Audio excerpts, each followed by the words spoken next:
Guys, December 2 na pala. Hindi ko pa nakakain yung chocolate ko ng December 1. May ganito kasi dito yung binigay ni mama niya.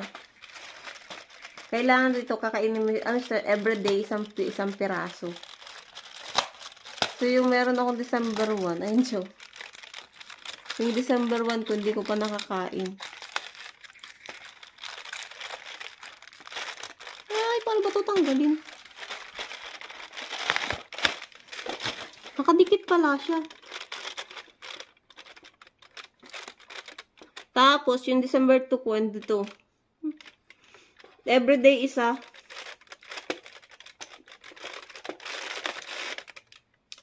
So, ganyan itsura niyo. Merry Christmas! Ganito sila dito. Mga ano sila, mga pang batang ano, pero binigyan din ako ng mama ni Gary. Tingnan natin.